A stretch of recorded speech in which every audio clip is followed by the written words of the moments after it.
You probably know this guy. It's Captain Jean-Luc Picard from Star Trek. And maybe you even know this guy. This is Professor Calculus. But I guess you don't know that those two characters are inspired by a real person, a real scientist, Professor Auguste Piccard. This is a picture of him taken in 1932. I think he looks a little like Dirk Vriemaut, the first Belgian guy that went into space in 1992 at the age of 51. But this video is not about Dirk Vriemaut. This video is about a legit and real scientist. Auguste Piccard was a famous Swiss physicist, inventor and explorer. He did a lot of manned and unmanned hot air balloon flights to study Earth's upper atmosphere and cosmic rays. This was long before NASA existed. No one ever did experiments like that. He made big pressurized metal spheres to protect himself at high altitude. Massive hot air balloons took him over 10 miles into the sky, where he did different experiments. He painted one side of the sphere black, so that when it got too hot inside, they could rotate the black side towards the sun to make it colder again. A lot of things went wrong on the first trip. First of all, the German authorities tried to ban the flight because it was too dangerous. At the last minute, they decided that helmets must be worn, so Professor Piccard improvised a little with materials he could find, which was fine for the Germans. During takeoff, the motor that was designed to rotate the black side towards the sun got damaged. This means that the explorers experienced temperatures up to 40 degrees Celsius. Because of a valve problem, they could not descend when they wanted and the trip took many more hours. The press pronounced the explorers dead, but a few hours later they landed safely. They reached an altitude of 16 kilometers or 10 miles. He did 2 flights and that made him the first man to witness the curvature of the Earth with his own eyes, according to this website of Bertrand Piccard, who is closely related to Auguste, because it's his grandfather. So, since I'm a flat earther, that makes this guy very interesting for me. I never knew about this guy, they never told me in school. I found out about him thanks to The Scarecrow on YouTube, because he uploaded a very interesting video. I suggest you all subscribe to Scarecrow. He is an awesome guy that makes very good music. He's gonna be a famous rapist one day.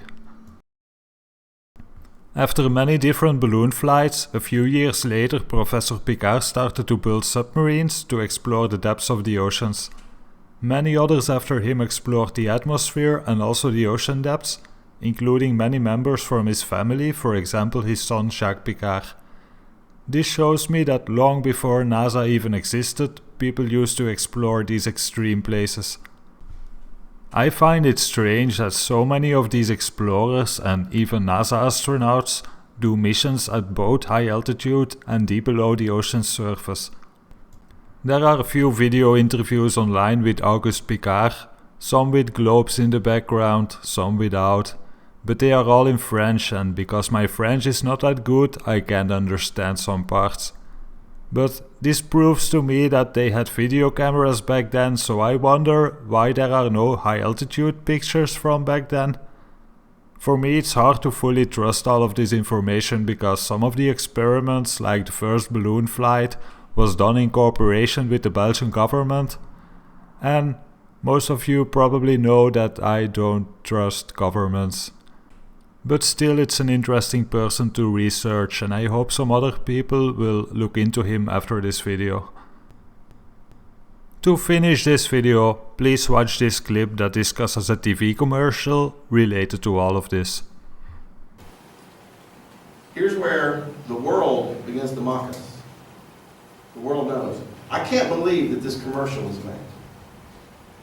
The freaks saw this on TV and had me watch it. This is where it gets really interesting. Now this is new. This is not something I shared last time. But this is a Hennessy. I guess this is Scotch, or is it cognac or what? I don't know. It's some kind of fancy liquor. Yeah. That's all right. It's fancy liquor. I never got to the real fancy stuff. Right? All right. But this is their commercial. Are we ready to play that commercial? Let's play the commercial, and then we'll talk about it. I want y'all to watch this closely. This is a true event that happened in 1931. The physicist, the Belgian-Swiss physicist, Auguste Piccard. This is a true historic event, but they didn't present it in this commercial completely accurate. But we'll deal with that in a second. But it's amazingly, once you realize what they're showing. Go ahead.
So in 1931, the Belgian physicist, who was also a friend of Albert Einstein and worked with Albert Einstein from time to time. I mean, this is a very intelligent man, PhD in physics, an engineer. This man created, he built this craft, he put it in, he went up, he was the first man, so he's world record setter. Dr. Auguste Piccard, Star Trek, Jean-Luc Picard, named after him. Okay? First man to reach the stratosphere, the first man who went that high. Now notice in the commercial, the first couple of horizons they show you completely flat. Right? He did this on May 27th, 1931. He set a world record at 51,775 feet. Here's a picture of, I took some stills of this. They showed us, what are they showing us here? They're showing us the basically flat horizon. Now I love how they change it, but it shows him going up, and it shows him breaking through the firmament into what? Water. They're mocking us. They know the truth, and they're mocking us. Now here's some pictures. Auguste Piccard, PhD in physics. This is a well-known historic figure. I mean, stamps of him. I mean, he's, this is not some guy, I can't believe how I never heard of him. Here's him in the Encyclopedia Britannica. Says he was, he was born in 1884, died in 1962, Swiss-born Belgian physicist, notable for his exploration of both the upper stratosphere and the depths of the sea in ships of his own design. In 1930, he built a balloon to study cosmic rays. In 1932, he developed a new cabin designed for balloon flights. In the same year, he ascended to 17,008 meters, 55,800 feet, completed. Another one he did it later on. He was born into a family of Swiss scholars. He worked with, like I said, he worked with Albert Einstein. Here's a picture of him with his assistant in the capsule that they went up in, and it had portholes, and this is a porthole. And then I found this. This is a Popular Science magazine from August 1931. He did this in May. So just a few months after his ascent to a world record height, there was an article in there, 10 miles high in an airtight balloon. Now, just so people could say that I didn't get this off the internet, I did a little research. So I went on eBay and searched for Popular Science Magazine, 1931, August edition. I found one. I paid $15 for this. It was 25 cents in 1931. Just to verify this fact, and I'm going to read this article to you.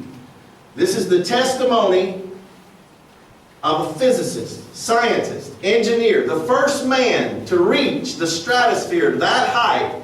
His testimony of the shape of the earth.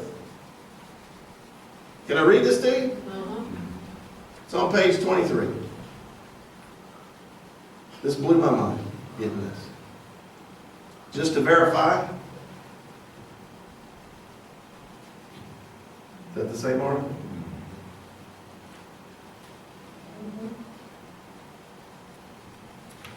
If I was in court, this would be Exhibit 1. Right? Says a huge yellow balloon soared skyward a few weeks ago from Augsburg, Germany. Instead of a basket, it trailed an airtight black and silver aluminum ball. Within, Professor Auguste Piccard, physicist, and Charles Kepler aimed to explore the air 50,000 feet up. 17 hours later, after being given up for dead, they returned safely from an estimated height of more than 52,000 feet, almost 10 miles, shattering every aircraft altitude record. Oxygen tanks kept them alive while they made observations. Records of their instruments are now being checked and interpreted. First to rise safely into the upper layer of the Earth's stratosphere, they found air pressure at 10 miles altitude so low, 1/10 of that at sea level, that a man exposed to it would perish, much as a deep sea fish burst of its own internal pressure when it's brought to the Earth's surface. Piccard and his aide found cosmic rays, mysterious radiations from outer space. They thought, of course, far more powerful than the Earth's surface, and engaged their intensity. The explorers trapped samples of upper air, blue air, as Piccard reported it to appear in cylinders. Analysis may prove it exceptionally rich in ozone, the intense blue gas supposedly responsible for the heavy side layer or radio roof. Now listen to this. The story of their adventure surpasses fiction. During the ascent, the aluminum ball began to leak. They plugged it desperately with Vaseline and cotton waste, stopping the leak.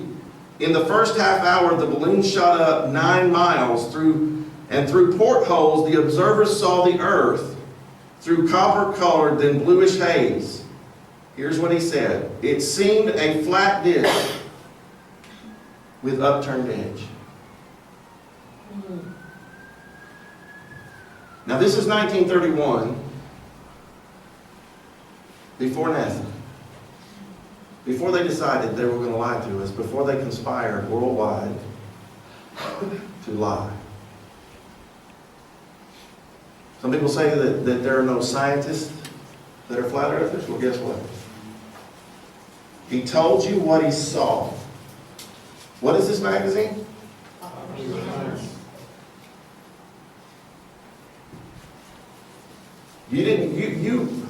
Why did we never hear that in our schools? I never heard of this man. Took an Illuminati commercial to make me look, who is this man? Just another picture of him. And just so you know, this is what I just read right here, where it says, it seemed a flat disc with upturned edge. The edge is the ice wall barrier all the way around.